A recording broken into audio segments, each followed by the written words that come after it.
नमः सिद्धेभ्यः।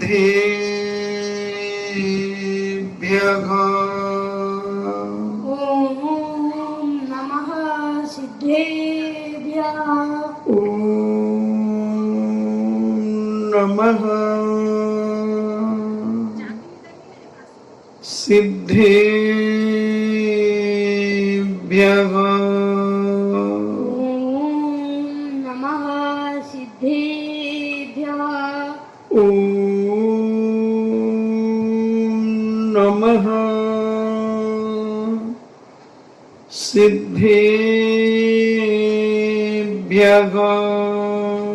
ओम नमः सिद्धेभ्यः। इडमो अरिहन्ताणम्।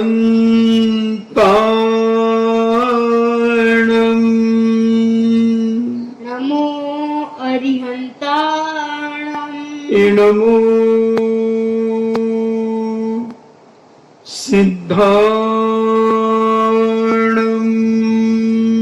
नमो सिद्धाणम्। इडमो आयर्याणम्। नमो आयर्याणम्। इडमो उबज्झायाणम्।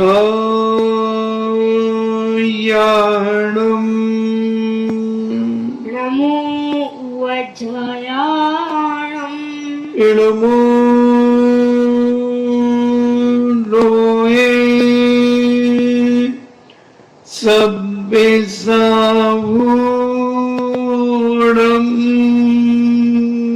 नमो लोये सवसाहूणम्। पंच परमेष्टि भगवान की जय। अहिंसामयी वीतराग विश्व धर्म की जय। देवादिदेव 1008 श्री आदिनाथ भगवान की जय। देवादिदेव 1008 चिंतामणि घोर उपसर्ग विजेता श्री पार्श्वनाथ भगवान की जय। देवादिदेव 1008 शासन नायक बाल ब्रह्मचारी भगवान महावीर स्वामी की जय। परम पूजनीय आचार्य श्रोमणि गुरुवर श्री कुंद कुंद महामुनि राज की जय। परम पूजनीय आचार्य श्रोमणि गुरुवर श्री विद्यासागर जी महामुनि राज की जय।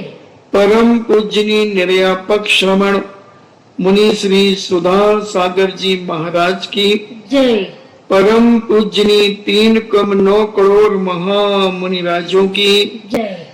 तपोदय अतिशय क्षेत्र की जय। बोलो 105 श्री गंभीर सागर जी महाराज की जय।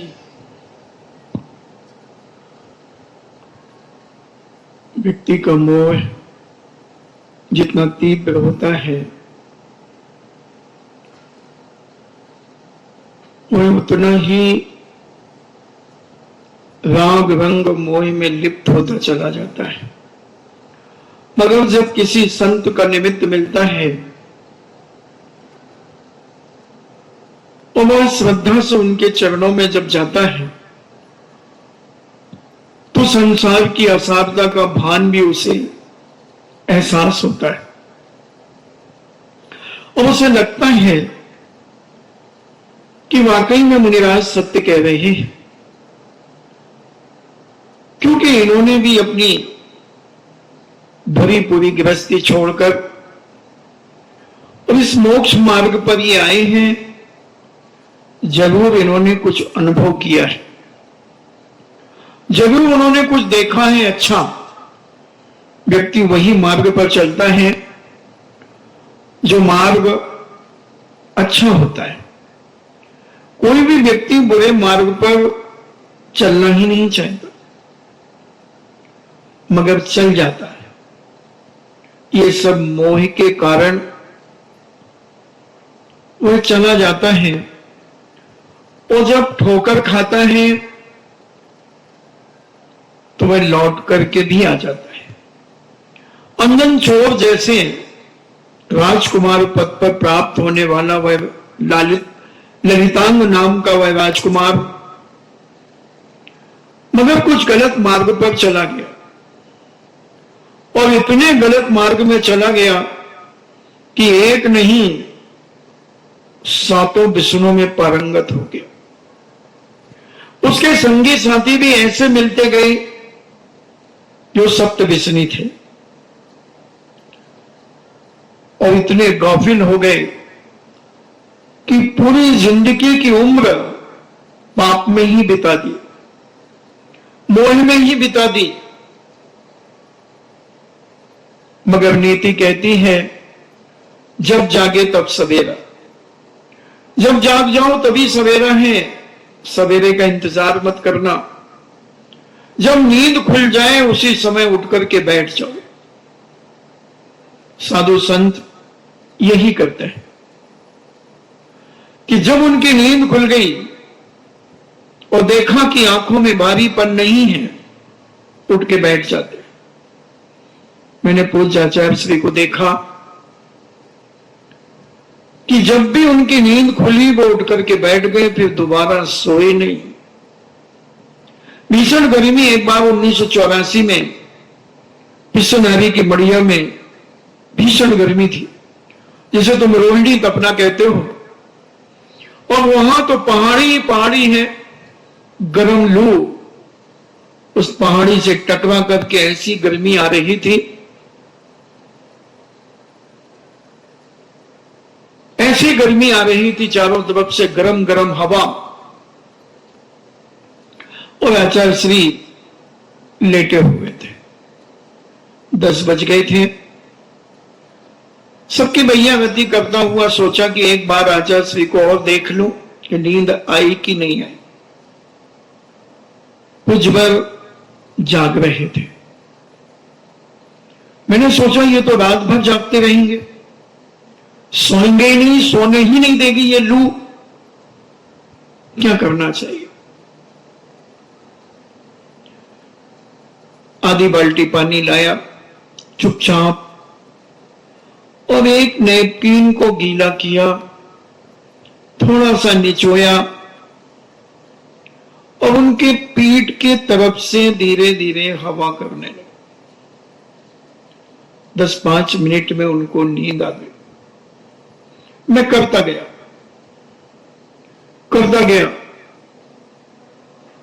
2 बजे उनकी नींद खुली और मेरे से पूछते मैंने झूठ बोला। मैंने कहा 11 बजे महाराज। उन्होंने आकाश में देखा और मुझसे कहते हैं 2 बजे। मैंने कहा घड़ी आपके पास नहीं, घड़ी मेरे पास है। तो उन्होंने ऐसे दिखाया मुझे कि घड़ी मेरी वो है। तो मैंने कहा कहां घड़ी है? कोई घड़ी नहीं दिख रही आकाश में। तो दोनों हाथ ऐसे करके कहते हैं इतनी बड़ी घड़ी है। मेरे समझ में नहीं आया। मैं तो भक्ति के आवेश में था। मैंने कहा नहीं महाराज जी 11 ही बजे, आप अभी सो जाइए। मगर वो मुस्कुराते हुए बैठ गए और हाथ जोड़ करके प्रतिक्रमण करना शुरू कर दिया और मेरे को कहा ऐसे करके कि जाओ सो जाओ। मैंने कहा 12 किलोमीटर दूर अब थोड़ी जाऊंगा, यहीं बैठूंगा, यहीं हवा करूंगा। मना कर दिया। मैं करता तो वो ऐसे करते थे। सुबह में प्रातः 8 बजे पहुंच जाता था। मैंने कहा महाराज वो घड़ी कहां है आपकी? मेरी घड़ी में ठीक 2 बजे थे और आपने भी 2 बताए, ये कैसे बताए? कहते हैं 3-4 रातें खराब करना पड़ेगी। मैंने कर लूंगा, मगर बताओ कारण। उन्होंने कहा उत्तर दिशा में सप्तऋषि तारे होते हैं और तुम घड़ी रख करके सो। जब तुम्हारी नींद खुले तुम उन तारों को देखो कि वो कहां पहुंच गए, तुम भी सीख जाओगे। 2-3 दिन में मैं भी सीख गया। तो महापुरुष एक बार उठने के बाद फिर प्रमाद नहीं करते, फिर आलस नहीं करते, फिर मोह नहीं करते, अब उठ करके बैठ जाते हैं। तो वो सप्तऋषि के माध्यम से उन्होंने टाइम को पकड़ लिया। पहले साधु जंगलों में रहते थे, कोई घड़ी तो रहती नहीं थी, दिन में छाया से समय का पता करते थे और रात्रि में तारों से पता करते थे। तो कह रहा था कि ललितांग जैसा राजकुमार पंच इंद्रियों के विषयों के मोह में ऐसा गाफिल हो गया, सातों विषयों में ऐसा पारंगत हो गया कि उसे सत्य धर्म भी असत्य लगने लगा। चोरी उसे अच्छी लगने लगी, पर स्त्री उसे अच्छी लगने लगी, नित्यांगना उसे अच्छी लगने लगी, शिकार खेलना उसे अच्छा लगने लगा, मांस खाना उसे अच्छा लगने लगा, शराब पीना अच्छा लगने लगा, सातों व्यसन उसे अच्छे लगने लगे। इतना मोह में गाफिल हो गया। अपनी राजकुमारी जैसी पत्नी उसे नहीं सुहा रही है, उसे मार देता है, उसे गालियां बक देता है। और एक नित्यांगना जो नगर नार कहलाती है, जिसके चरित्र का तो दूर दूर तक पता नहीं, ऐसी दुष्चरित्री के पास वह अपना समय व्यतीत करता है, उसकी हर ख्वाहिश पूरी करता है, हर इच्छा पूरी करता है, हर मनोकामना पूरी करता है। जो कह दे उसके मुख से जो निकल जाए वो पत्थर की लकीर है। कुछ नहीं बंधु, ये मोह और राग का ही प्रतीक है। विनाशकालीन विपरीत बुद्धि, जब आदमी के पाप का उदय आ जाता है, कहां राजकुमार अपार धन वैभव और कहां एक नित्यांगना के मोह में पागल हो गया। उच्च कुलीन अपनी राजकुमारियां, अपनी रानियां उसे घृणास्पद लग रही हैं और एक दुराचारणी उसे अच्छी लग रही है। यह है पापी मिथ्या दृष्टियों का जीवन। चोरी अच्छी लग रही है, शिकार खेलना अच्छा लग रहा है, जुआ खेलना अच्छा लग रहा है, मांस खाना अच्छा लग रहा है, जो भी सप्त व्यसन थे वो सारे उसे अच्छे लग रहे हैं। पर स्त्रियां अच्छी लग रही हैं, उनको लुभाने के लिए वह पैसा खर्च कर रहा है। चोरों की गैंग डाका डलवा रहा है, चोरियां करवा रहा है, क्योंकि पापियों को यही अच्छा लगता है, उनको इसी में आनंद आता है। भले उनकी जान हथेली पर लेकर के घूमे, मगर उन्हें अच्छा लगता है, क्योंकि नियम है, जो भी पाप और मोह में जाकर के गाफिल होगा, उनके पीछे कोई ना कोई पड़ा रहता है। पुलिस पड़ी रहती है, गुंडे बदमाश उनके ऊपर पड़े रहते हैं, कभी भी चोट कर सकते हैं, क्योंकि ये स्त्रियां कभी सगी नहीं होती बंधु, ये केवल पैसे के मोह की भूखी होती है।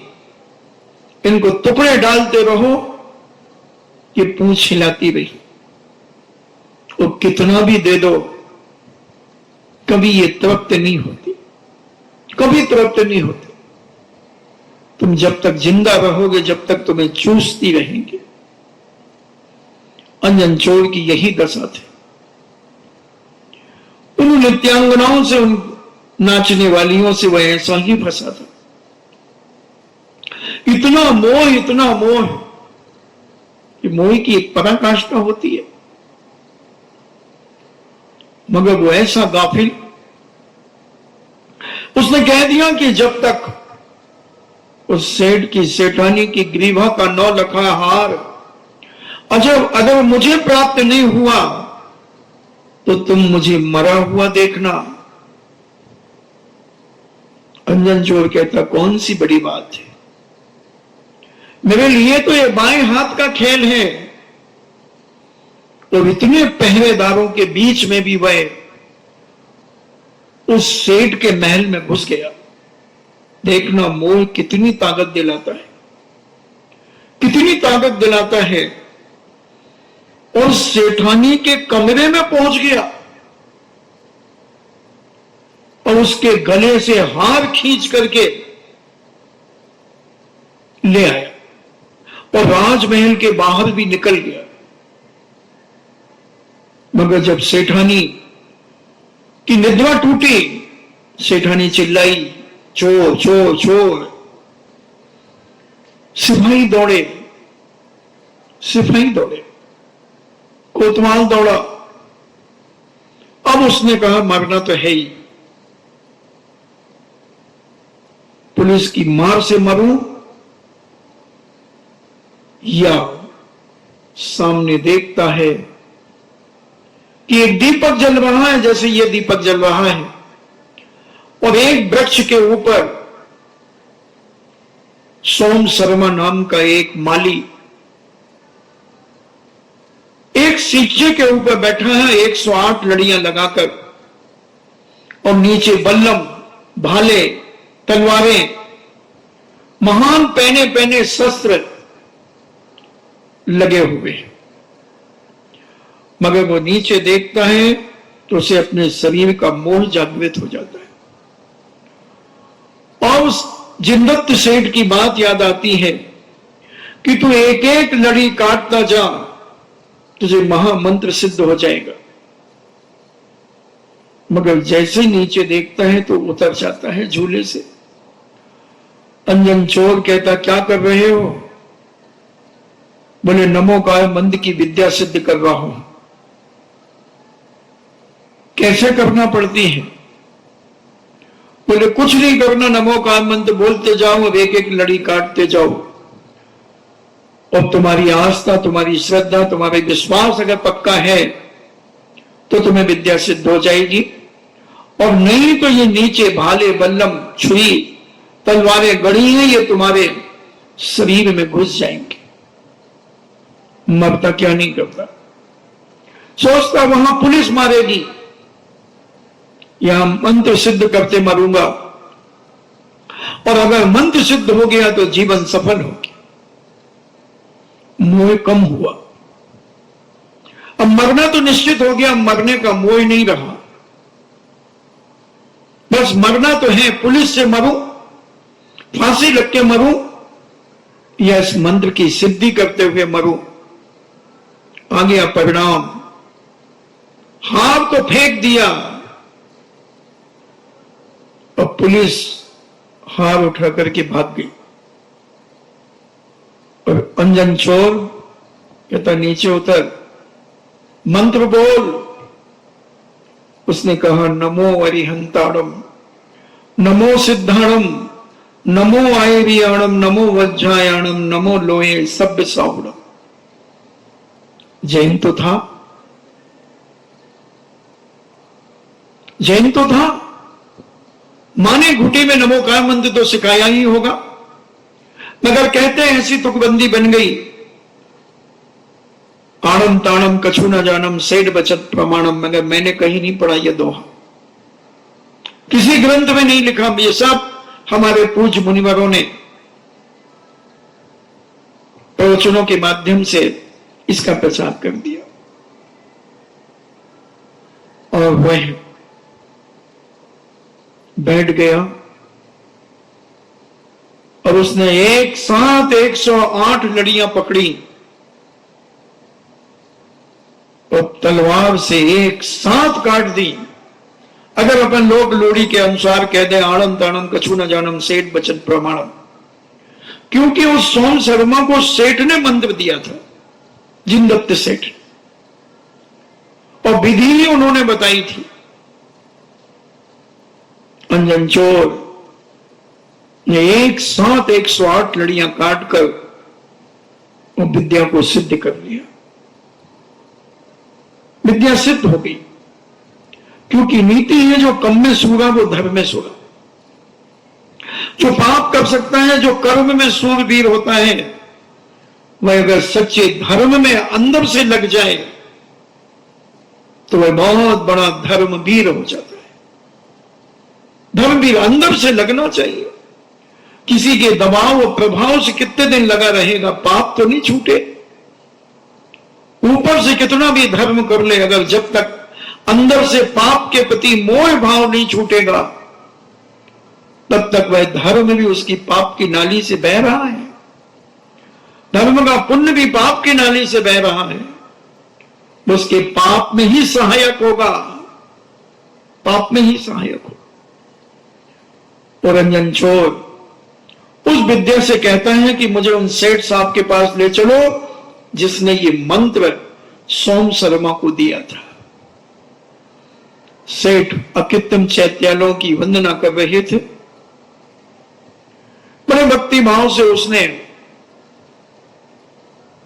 वहीं एक मुनिराज थे, अंजन चोर ने न मुनिराज को नमस्कार किया न भगवान को किया। पहले तो उस सेठ को नमस्कार किया, उपकारी को, उस उपकारी को नमस्कार किया।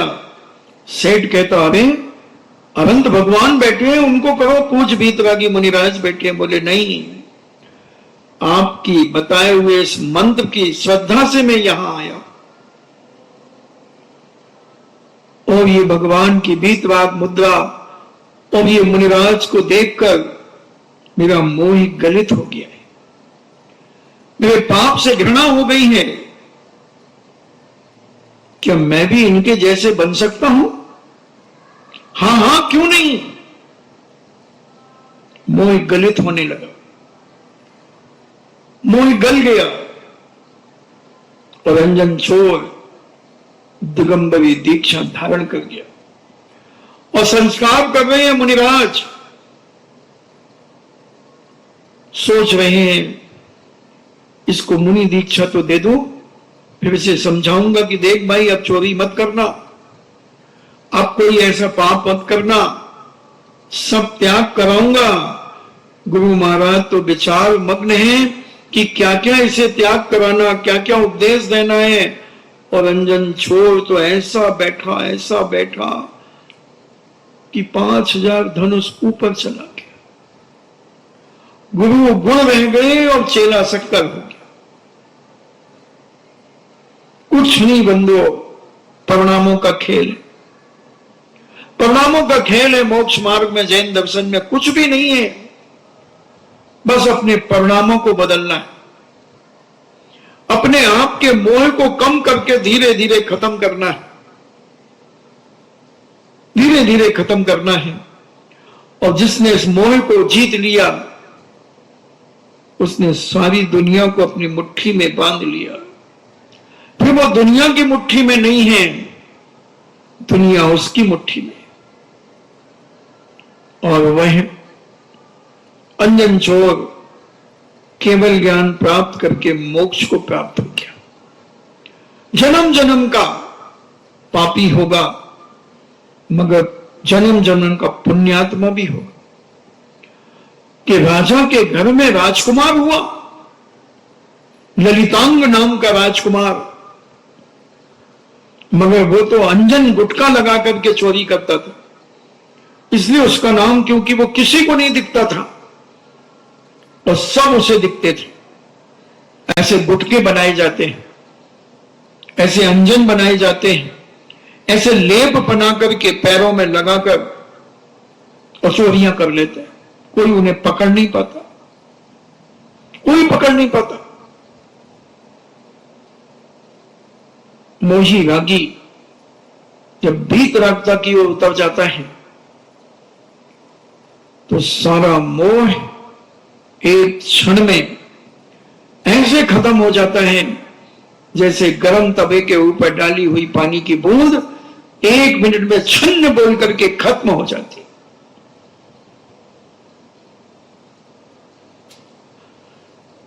आज ऐसे ही मोह के परिणाम की बात करूंगा। इतना रागी कि जैसे दीपक की ज्योति से आंखों में आंसू आ रहे हैं, इतना मोही कि कमल के फूल में रखे हुए चावल चुन रहा है चिड़िया जैसे। वह सुकमाल, अवंती का सुकमाल, अवंती का सुकमाल, अग्निभूति, सूर्य मित्र, नागश्री, नाग शर्मा, इनका इंतजाम तो हो गया। ये तो सब मोक्ष चले गए। केवल नागश्री स्वर्ग जाकर स्वर्ग गए और अग्निभूति और सूर्य मित्र मोक्ष चले गए। अभी नागश्री का जीव सुकमाल बना। और कल हमने उनके बारे में सब बताया, उनके वैभव के बारे में बताया। सुकमाल के मामा गणधराचार्य, यानी गण यानी समूह, उस गण को धारण करने वाले उनके आचार्य जो ग्रस्त अवस्था में सुकमाल के मामा थे, वो उस नगरी में, उस अवंती नगरी में प्रवेश कर गए और चुपचाप जंगल के रास्ते से सुकमाल के राजमहल के पीछे जाकर के बैठ गए। सुकमाल की मां यशोभद्रा, कल मैंने शायद यज्ञदत्ता या पद्मदत्ता आदि कहा था, मगर यशोदत्ता उनका नाम था। और उन्हें जब पता चला कि एक मुनिराज राज्य में प्रवेश कर गए और मेरी सीमा के बाहर है, मैं कुछ बोल नहीं सकती, क्योंकि राजा से मैंने यही निवेदन किया था कि हमारे राजमहलों में ना प्रवेश करे, मगर वो महलों के रानी के, इनके यशोदत्ता के महल के पीछे, यानी सुकमाल के महलों के पीछे जंगल में चले गए और एक वृक्ष के नीचे बैठ गए। यशोदत्ता या भद्रा फौरन उनके पास जाती है और कहती है, पूज्यवर, अब आप आ ही गए हैं तो आप अपना योग स्थापित करें और जब तक आपको यहां रहना हो आप रहें। बस मेरे बेटे को आप अपने दर्शन ना दें। मेरा बेटा आपके दर्शन न कर ले प्रभु, अगर उसने जिस दिन आपके दर्शन करेगा, ऐसा मुझे एक अवधि ज्ञानी मुनिराज ने कहा है कि उसी दिन वो मुनि बन जाएगा। मैंने उसके लिए 32 राजकुमारियों से शादी की है, उनके लिए एक एक महल निश्चित किया है और बड़े बड़े परकोटे मैंने बनाए हैं। बस प्रभु बड़ी कृपा होगी आपकी। महाराज बीतरागी थे, ग्रस्त अवस्था की उनकी वह बहन थी, मगर वह वागान्वित नहीं हुए, वह मोह को प्राप्त नहीं हुए। उन्होंने कुछ नहीं कहा और चारों तरफ का दिशा बंधन करके ध्यान में बैठ गए। फिर यशोभद्रा पुनः दूसरे दिन आती है, महाराज चतुर्मास का समय नजदीक आ गया है, कल 14 है, तो आप क्या चातुर्मास यहीं करेंगे? करें प्रभु, मुझे कोई इतराज नहीं है, मगर अपना पाठ, अपना योग बहुत शांति से करें। मेरे बेटे के कानों में ये आवाज न चली जाए आपकी। देखना मोह कितना खतरनाक, कितना खतरनाक है ये मोह। माता पिता कितना सोचते हैं संसार के मोह के जाल को बहुत मुश्किल से निकला जाता है। इस मोह को कैसे तोड़ा जाता है, आचार्य विद्यासागर जी के संग के साधुओं से पूछो। हमारे इधर जो आरिकाएं हैं, उनकी माताओं ने अपनी बेटियों को नल के पाइपों से मारा है, तो घर से नहीं निकल सकती। एक से एक पढ़ी लिखी, इंग्लिश में डबल एमए, संस्कृत में डबल एमए, कोई बीएड, कोई सीए, कोई इंजीनियर, कोई एमटेक, एक से एक घराने के करोड़ों के पैकेज छोड़ करके अब इस मोह को ठुकरा दिया। मगर माता पिता पूरा प्रयास करते हैं अपने मोह जाल में फंसाने का, उसके हाथ पीले करने का, हाथ पीले करने।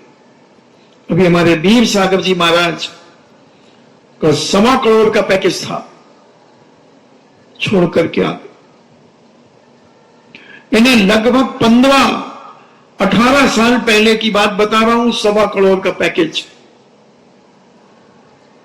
छोड़ आए। जब इस संसार की असारता की जानकारी हो जाती है, अपने आप किसी का कहने की जरूरत नहीं होती। बीतरागियों की संगति अपने आप बीतरागता की ओर ले जाने लगती है। मोह अपने आप कम होने लगता है, अपने आप कम होने लगता है, और बस आत्म कल्याण का मार्ग ही उन्हें दिखता है। मां ने गणधराचार्य से कहा कि आप अपना योग स्थापित करें, मगर जब आपका योग पूरा हो जाए तो आप चुपचाप यहां से विहार कर दें। बस मेरा बेटा सुखमाल आपके दर्शन न कर सके। महाराज मौन, और उन्होंने 14 की रात्रि में, क्योंकि रात्रि में चतुर्मास की स्थापना इसलिए करते थे 13 की रात को, क्योंकि अब उन्हें कहीं जाना ही नहीं, आना नहीं, आहार के लिए जाना नहीं, कोई ध्वजारोहण की जरूरत नहीं, कोई मंगल कलश की जरूरत नहीं, कोई दीप प्रज्वलन की जरूरत नहीं।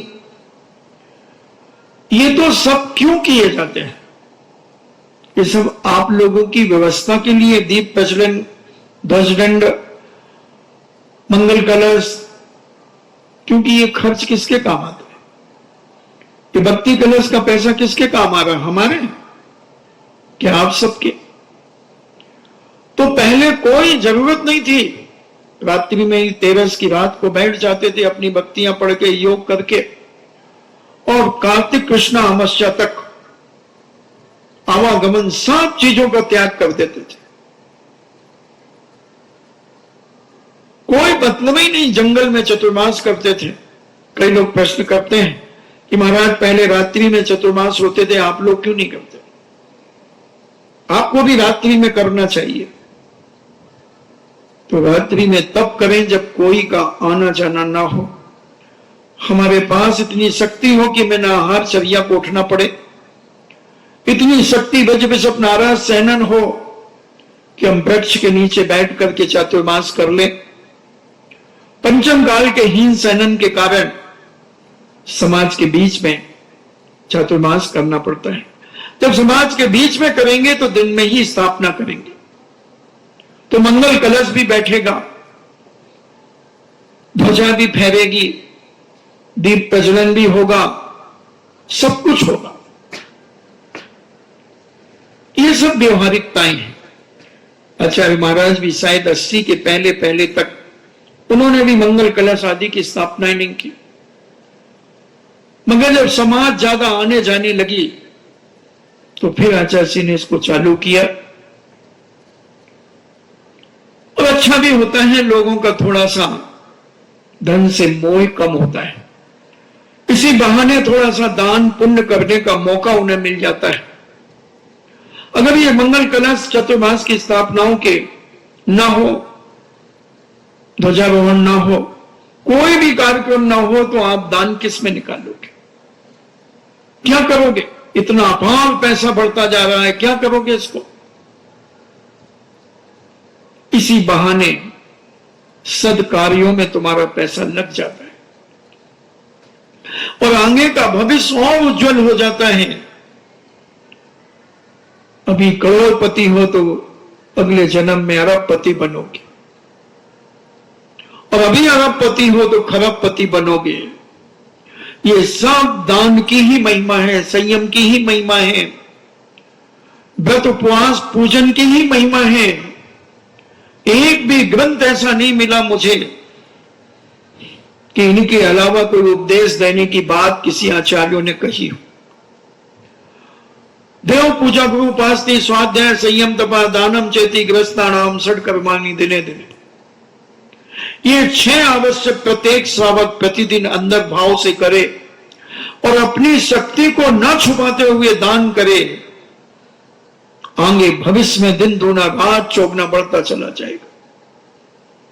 हमने तो जितने ग्रंथ पढ़े, इसके अलावा धन संपत्ति को बढ़ाने का कोई कारण ही नहीं दिया, कोई कारण नहीं दिया।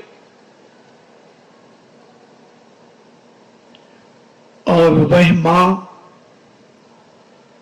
यशोभद्रा कहो या पद्मदत्ता, जो भी, वह देखती है कि पूज्य वर तो चातुर्मास करके बैठ गए,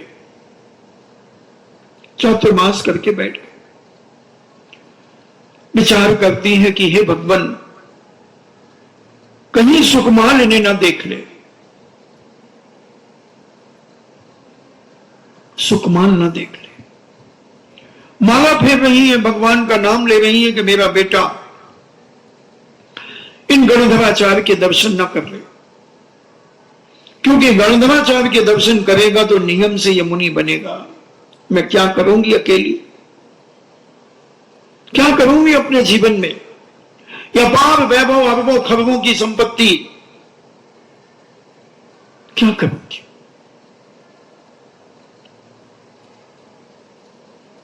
मोह ऐसा ही होता है, न स्वयं करता है और कोई करता है तो उसे रोकता है, रोकता है। यही दीर्घ संसार बढ़ाने का कारण है। कोई बात नहीं, तुम नहीं बन पा रहे हो तो जो बन रहा है उसे तो सहयोग करो, उसे तो प्रोत्साहित करो, मगर हम मोह में उसकी रैकिंग लेते हैं, रैकिंग। बेटा मैं कीचड़ में फंसा हूं तो तू भी फंस, मैंने शादी की है तो तू भी शादी कर, तू भी शादी कर। कोई माता पिता अपने बच्चे को इस संसार के कीचड़ से निकालना नहीं चाहता, हर व्यक्ति फंसाना चाहता है, हर व्यक्ति फंसाना चाहता है। और अभी उनसे पूछो, किसी ऐसे झूठ मूठ भी कहना, उनके बेटे ने ब्रह्म से ले लिया है, भाई यही साथ जाना है, यही साथ जाना भाई, अपन तो मोह जाल में फंसे हैं, बहुत अच्छा किया भैया, उसका कल्याण हो जाए। और धीरे से कह दो तुम्हारे ही बेटे ने लिया, हमारे बेटे ने, हम फूट फूट करके रोने लगे, बेहोश हो जाए, चक्कर आ जाए। अभी दूसरे ने लिया था तो तुम कितना अच्छा उपदेश दे रहे थे, बहुत अच्छा बेटा तुमने अच्छा किया, संसार में क्या रखा है, हम तो भोग रहे हैं, देखो अपनी गृहस्थी में फंसे, बहुत अच्छा किया, बहुत अच्छा किया। और धीरे से वो कह दे तुम्हारे बेटे ने भी ले लिया है, झूठ नहीं, सही में ले लिया, हम दोनों ने लिया है। फिर देखो उस मां की हालत, इन्हें अपना घर घर, दूसरे का घर डैश डैश। हमारे घर के नहीं लेना चाहिए, पड़ोसी का ले ले, हमें कोई गम नहीं है, हमारा नहीं लेना चाहिए। यही मोह है। संसार बढ़ाने वाला है, संसार में डुबोने वाला है। और वह मां यशोभद्रा कहती है, कोई बात नहीं महाराज, चतुर्मास करो। महाराज तो अवधि ज्ञानी थे, सब जानते थे कि इसको मुझे कैसे निकालना है। मैं निकालूंगा, मेरा भांजा है,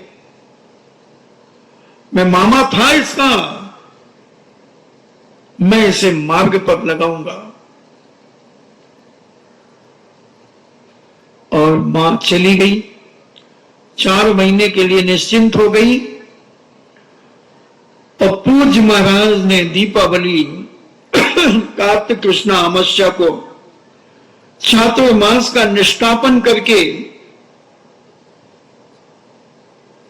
लोक प्रज्ञप्ति का पाठ करना शुरू किया। लोक प्रज्ञप्ति का पाठ 3 लोक का वर्णन जिसमें है, इसे अपन अभी त्रिलोक परिणति कहते हैं। नरकों का वर्णन किया, मृत्यु लोक का वर्णन किया, स्वर्गों का वर्णन किया, सारा वर्णन किया।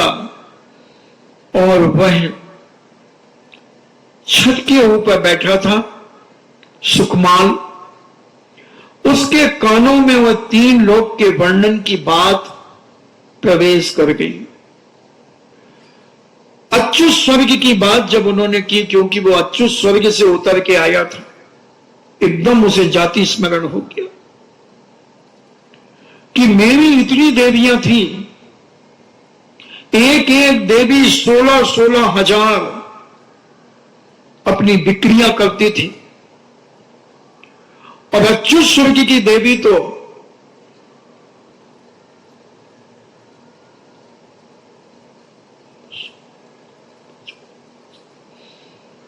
10,24,000 बिक्रियां करती है एक देवी 16वें स्वर्ग की। इतनी बिक्रियां, इतने भोग मैंने भोगे, इतने भोग ये मेरी देवियां 32 राजकुमारियां ये क्या करेंगी सेठानियां। जब इतने रूप बना करके मेरे सामने देवियां उपस्थित होती थी, कितनी 10,24,000 10,24,000 रूप एक देवी बनाती थी। क्या वैभव होगा। सौधर्मेंद्र की सारी देवियां 51 करोड़ और कुछ लाखों में इतने रूप बना करके सौधर्मेंद्र को रिझाती हैं।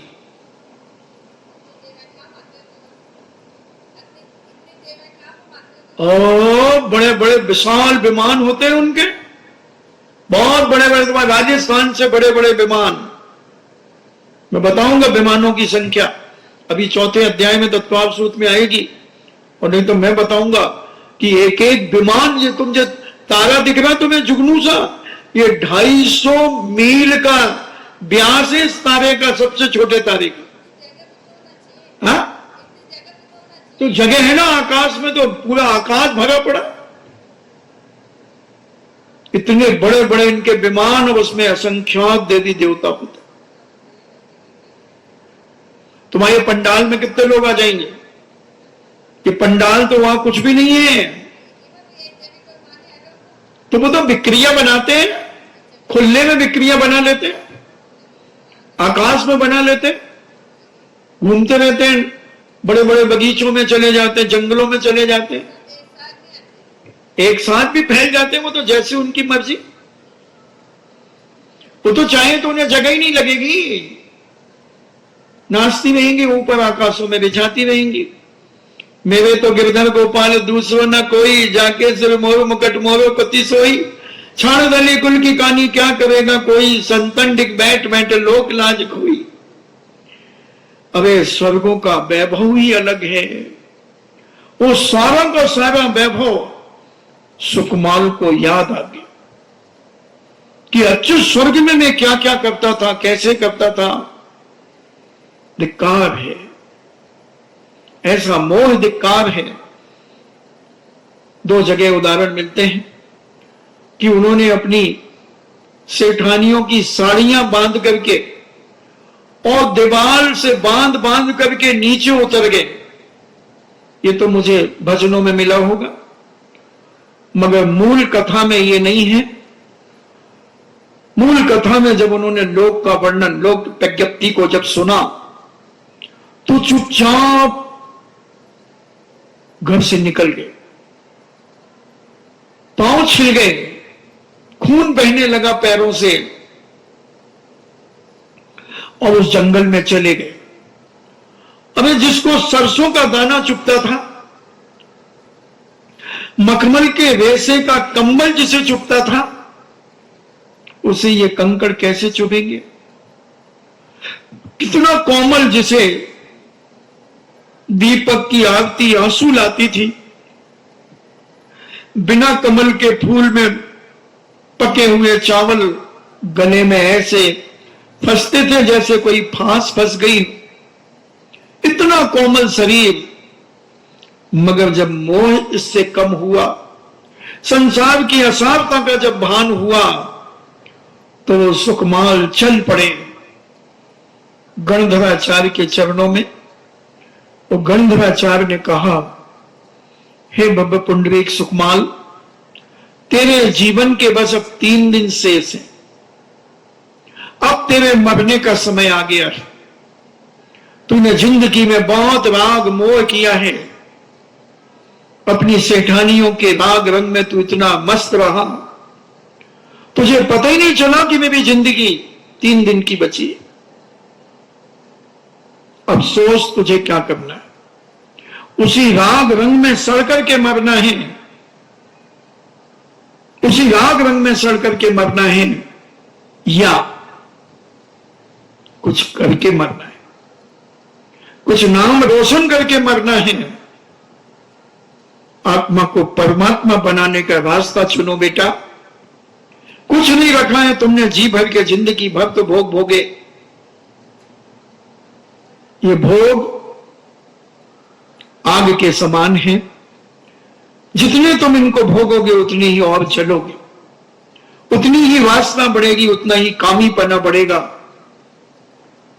और सुकमाल कहते हैं दीक्षाम देही,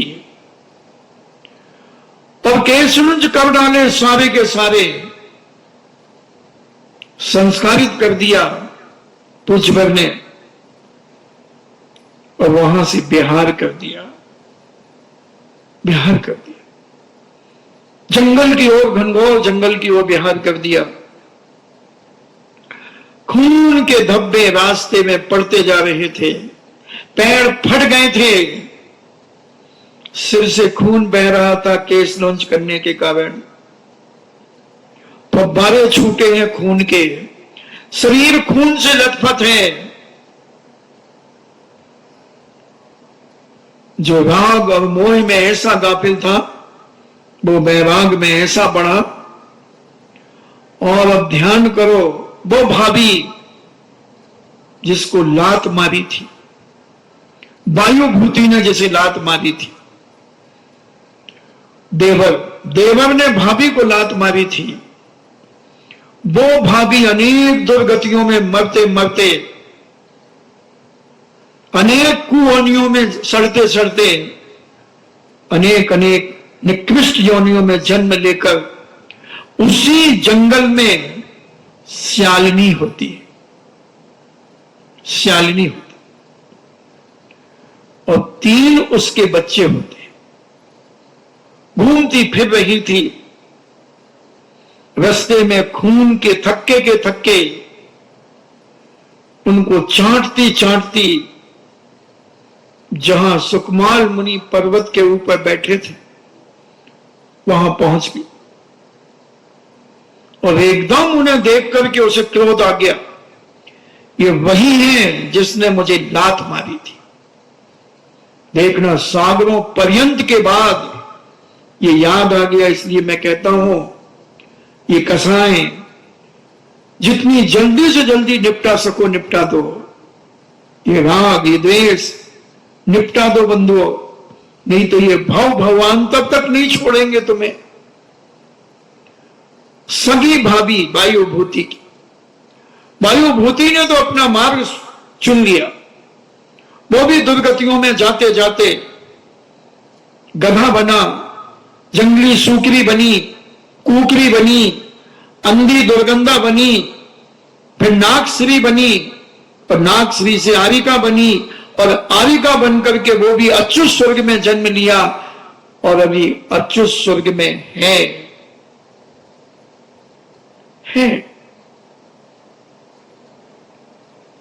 और वहां से आकर सुकमाल बनी, मगर वो भाभी जिसे लात मारी थी उसी समय संकल्प किया था कि मैं अभी अबला हूं, मैं अभी कमजोर हूं, इसी लात का खून पीऊंगी तेरी नस नस का। देखना कितनी कसाई, कितनी कसाई, कितना अहंकार, ऐसा निदान बंद कर लिया उसने, और श्यालिनी बन गई, 3 बच्चों की मां। और सुकमाल मुनि को देखकर जाति स्मरण आ गया, ये वही है पापी जिसने मुझे लात मारी थी, इसने मुझे लात मारी थी। और वह उन मुनिराज के पैर को खाने लगी, 3 दिन तक खाती रही, 3 दिन तक। कितना मोह को त्याग किया होगा, कितना दृढ़ता अपने अंदर लाए होंगे, कितना भेद विज्ञान उन्होंने अपने जीवन में किया होगा। विचार करना, जिसे एक सरसों का दाना चुभ रहा था, मखमल के रेसे चुभ रहे थे, और वहां श्यालिनी खा रही थी। कल्पना करना अपने मन में बस, कैसा बैराग, कैसा इस मोह को झंकोर दिया, कैसी मोह को झटका दे करके, लात मार करके हटा दिया, सारी कसायों को समन कर लिया, सारी कसाएं समन कर ली। देख रहे हैं, जरा भी घृणा भाव नहीं आ रहा है उस श्यालिनी के ऊपर कि ये मुझे खा रही है। और इतनी शक्तियां प्राप्त हो गई थी, चाहते तो कील देते 1 मिनट में, 1 मिनट में कील करके वहीं पत्थर बना देते, मगर बड़े शांत भाव से खड़े रहे या बैठे रहे, और वो एक एक पांव को खाती रही, और 3 बच्चे खाते रहे, खाते चले गए, खाते चले गए। महाराज ने शरीर से मोह को हटा दिया था, केवल उन्हें आत्मा दिख रही थी। ऐसे मोह में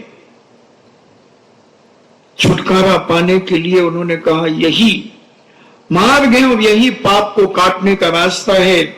अगर मैं इसका प्रतिकार करता हूं तो और नया कर्म बंधेगा, इसलिए अपने किए हुए कर्म को भोगो। उन्हें भी जाति स्मरण आ गया कि मैंने वायुभूति की पर्याय में इसी सुमित्रा को, जो मेरी भाभी थी, अग्निभूति की बहन पत्नी, उसको मैंने धुतकारा था। उसने इतने ही तो कहा था कि देवर जी, अगर उन्होंने दीक्षा नहीं ली हो तो चलो अपन उन्हें लौटा लाते हैं, और दीक्षा ले ली हो तो कोई बात नहीं। मगर मैंने कसाई में आकर, अहंकार में आकर उस भाभी को एक लात मारी और अनेक गंदी गालियां दी। उसने कौन सा गलत किया था? और उसके प्रति बड़ी सहानुभूति व्यक्त करने लगे, और वो खाती चली गई। विचार तो करो जरा, श्यालिनी तुम्हारे सामने आ जाए तो तुम दौड़ लगा करके भागोगे, छुपने का प्रयास करोगे। उनके पास तो शक्ति थी, एक कायोत्सर्ग करते वहीं कीलित हो जाती। मुनिराज के पास, जो सच्चे मुनिराज होते हैं, ब्रह्मांड को हिलाने की ताकत होती। एक कायोत्सर्ग में 3 लोग को डमरू के समान घुमा सकते हैं। फिर तो वो चतुर्थ काल के मुनिराज थे। इतने वैराग्य से भरे थे, मगर उन्होंने कहा कि मैंने जो लात मारी उसका ये फल मुझे तो भोगना ही पड़ेगा। आज अगर अपनी शक्ति से रोक लूंगा तो कल और बढ़ चढ़ करके आएगा, चक्रवर्ती ब्याज लेकर के आएगा ये कर्म। अभी मेरा पुण्य है, मैं पुण्य से इसे दबा दूंगा, कीलित कर दूंगा, मोक्षित कर दूंगा, तो क्या ये कर्म छूट जाएगा? ये डबल क्या लाख गुना बढ़कर के बदला लेगी। और शांत होकर के 3 दिन तक आपने कई जगह मंदिरों में चित्र बने देखे होंगे कि सुकमाल मुनि खड़े हैं और श्यालिनी अब उसके बच्चे उनके पैर को खा रहे हैं। 3 दिन तक खाती रही वह। कहां गया वो मोह? मखमल के रेसे चुगने वाले सुकमाल कहां चले गए? कि कठोर माल कैसे बन गए? इतने कठोर हो गए कि उन्हें एहसास भी नहीं हो रहा है। और 3 दिन जैसे पूरे हुए, उनकी आयु समाप्त हुई। अब वो पुनः अच्युत स्वर्ग में जाकर के उन्होंने जन्म ले लिया। अभी भी मोक्ष नहीं हुआ। देखना कितना कठिन है मोक्ष मार्ग। इतने कष्ट सहन करने के बाद अभी मोक्ष नहीं हुआ, अभी पुनः स्वर्ग में पहुंचा दिया। अच्युत स्वर्ग में, आणत प्रणत अच्युत, ऐसे स्वर्ग में पुनः पहुंचा गए। विचार करना है भैया कि हम जो ठान लें वो हम कर सकते हैं। हम बुरी बातें तो ठान लेते हैं और उन्हें कर लेते हैं। हमें जब किसी से कुछ लेना देना हो, हम झूठ सांच कैसे भी करके, साम दाम दंड भेद करके वो प्राप्त कर लेते हैं। रो करके धो करके हम सब प्राप्त कर लेते हैं। मगर कभी मोक्ष मार्ग पर बढ़ने का भाव नहीं होता हमारा, कि हम संसार के कीचड़ में ही लिप्त होते रहेंगे, इसी तेल नॉन लकड़ी में अपनी जिंदगी बर्बाद कर देंगे। कम से कम 2 प्रतिमा लेकर तो अपनी जिंदगी का समापन करो। नहीं छूटता तुमसे घर, मत छोड़ो। नहीं छूटता परिवार, मत छोड़ो। मगर घर में रहकर के कम से कम 2 प्रतिमाओं का पालन तो हो सकता है। और ये 2 प्रतिमा तुम्हें 16 में स्वर्ग पहुंचा सकती है। वही अच्युत स्वर्ग में तुम्हें सुकमाल के दर्शन करा सकती है। आज भी तुम यहां से मरण करके 16 में स्वर्ग जा सकते हो। मात्र 12 व्रतों का पालन करना है, थोड़ा सा मोह कम करना है। और उसमें भी क्या करना, ये बाहर की चटुकारता पर अंकुश लगाना है। अपने घर में तो खूब बना के खाओ ना, कौन मना कर रहा है? जो खाना खाओ, जब खाना खाओ, बस इधर उधर फालतू मत घूमो। और 12 व्रत तो इतना सरल है। 5 अणुव्रत, 3 गुणव्रत, 4 शिक्षाव्रत का पालन, कुछ भी नहीं छूटा। मैं तो कहता हूं शादी भी कर सकता है वो, दूसरों की नहीं, अपनी भी शादी कर सकता है 2 प्रतिमा वाला। घबराओ मत। बेटे की तो कर ही सकते हो, अपनी भी करना हो तो कर सकते हो। और तो भी 2 प्रतिमा में कोई दोष नहीं लगेगा। अगर मान लो कुंवारा है और 2 प्रतिमा ले ली और उसका मन आगे बढ़ने का नहीं है, कोई बात नहीं, 2 प्रतिमा पाले, शादी करे, कौन मना कर रहा? 6ठी प्रतिमा तक बच्चों को जन्म दे सकते हो, व्यापार कर सकते हो। 7वीं प्रतिमा तक व्यापार कर सकते हो, खेती करो, सब कुछ करो। 8वीं प्रतिमा से आरंभ का त्याग होता है। 9वीं प्रतिमा में परिग्रह का त्याग होता है। 10वीं प्रतिमा में अनुमति का त्याग होता है।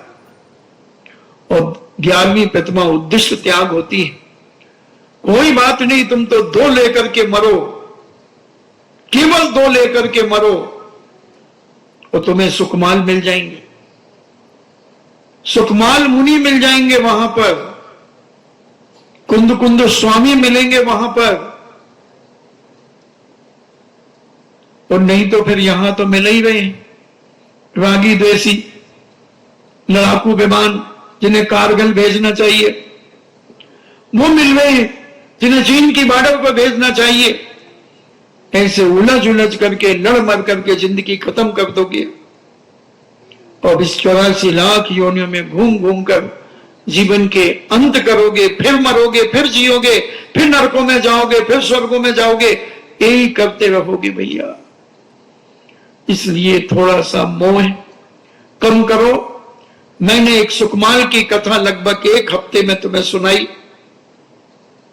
15 मिनट की कथा है, 15 मिनट में सुकमाल की कथा पढ़ सकता है आदमी, मगर हमने 7 घंटों में तुम्हें सुनाई, 7 दिन के अंदर सुनाई।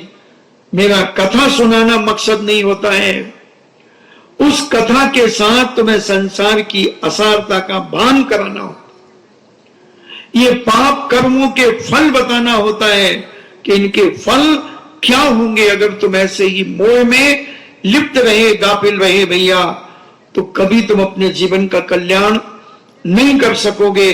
ये बहुत अच्छा मौका मिला है, कम से कम हर परिवार में एक व्यक्ति तो कम से कम व्रती बन जाए, एक व्यक्ति तो कम से कम शुद्ध भोजन करने लगे और अपने जीवन के रास्ते को प्रशस्त करें। इन्हीं मंगल भावना के साथ जिनवाणी स्तुति। जिनवाणी के ज्ञान से सूझे लोकालोक, सो बाणी मस्तक धरो सदा देते हूं धोख। हे जिनवाणी भारती तो है जपो दिन रैन, जो तेरो शरणागहि सो पावे सुख चैन। देव भजो अरिहंत को गुरु सेवा निर्ग्रंथ, दया धर्म पालो सदा यही मोक्ष का पंथ। नवार नमो का